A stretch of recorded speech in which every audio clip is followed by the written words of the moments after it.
और जिनकी आप बात कर रहे हो, जो कभी कभी ट्वीट करते हैं, उन्होंने और उनकी पार्टी ने वादा किया था कि बच्चों को लैपटॉप देंगे, बच्चों को टैबलेट देंगे, बच्चों को फ्री वाईफाई मिलेगा, डेटा मिलेगा। कम से कम उनसे आप बगल में बैठ करके अपना मोबाइल उन्हें दे करके कहिए कि जरा ये चला के तो दिखा दो। नमस्कार, न्यूज फॉर नेशन देख रहे हैं आप और मैं आपके साथ वंदना। उत्तर प्रदेश में विधानसभा चुनाव होने वाले हैं, जिसको लेकर राजनीतिक सरगर्मी काफी ज्यादा तेज हो चुकी है। और इसी बीच आज लखनऊ में अखिलेश यादव के द्वारा एक प्रेस वार्ता की गई, जिस दौरान अखिलेश यादव ने सिर्फ बीजेपी पे ही नहीं बल्कि बसपा पे भी जमकर हमला बोला है। जी हां, बता दें कि इस प्रेस वार्ता के दौरान अखिलेश यादव से एक सवाल पूछा गया, जिसमें कहा गया कि बसपा के द्वारा ये दावा किया जा रहा है कि आने वाले विधानसभा चुनाव में वो भारी मतों के साथ जीत हासिल कर सकती है। जिसके बाद अखिलेश यादव का जवाब कुछ अलग ही था। हम आपको बता दें कि अखिलेश यादव ने बसपा पर जमकर हमला बोला और कहा है कि बसपा के लोग तो हमारे यहाँ गुहार लगाने आते हैं, कैसे वो जीत के दावे कर सकते हैं। आगे और क्या कुछ कहा है इस प्रेस वार्ता के दौरान अखिलेश यादव ने, आइए हम आपको सुनाते हैं अपनी आगे की वीडियो में। और जिनकी आप बात कर रहे हो, जो कभी कभी ट्वीट करते हैं,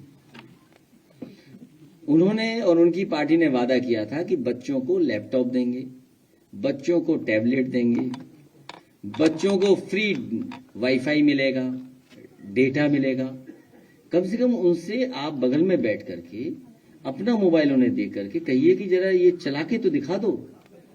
तो अभी तक तो हम जानते थे कि एक नहीं चलाना जानता है, अब पता लगे दूसरे भी नहीं चला पाते हैं। तो इसलिए उनकी बातों पे ध्यान मत दो। वो भी खुद दुखी हैं, क्योंकि नेताजी ने मुझे बताया था कि जब वो आए नेताजी से मिले आके, तो उन्होंने कहा कि पिछड़ों का बड़ा बुरा हो रहा है उस पार्टी में। तो सोचिए, नेताजी से कह के आए, इसीलिए हमने वहां कूपन रखवा दिया एक पार्टी की सदस्यता का कि अगली बार कोई आए तो नेताजी से कहूंगा पहले सदस्य बना दो इसको पार्टी का। तब से गए कि नहीं गई है? अगर ये गए तो नेताजी से सदस्य बनवा दूंगा इनको। अब तुम्हारी न्यूज चल जाएगी। ठीक, धन्यवाद। महिलाओं के लिए खास तौर पे मैनिफेस्टो जारी किया है, तो आपके समाजवादी पार्टी का जब मैनिफेस्टो आएगा तो आप देखेंगे किसानों के लिए, नौजवानों को नौकरी रोजगार और ठोस काम क्या होगा जिससे नौजवानों को नौकरी रोजगार मिले।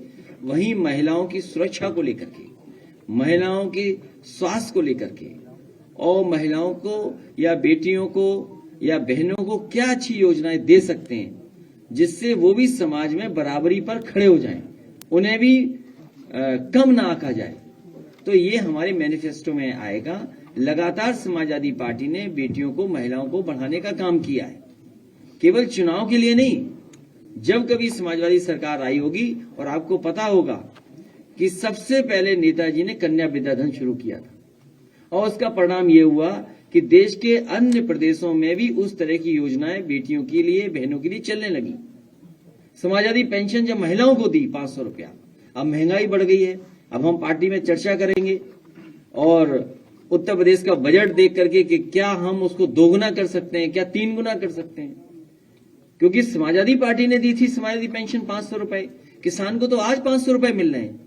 लेकिन सबसे पहले डायरेक्ट बेनिफिट ट्रांसफर सिस्टम अगर किसी ने लागू किया था, डायरेक्ट अकाउंट में पैसे भेजने का, तो समाजवादी सरकार।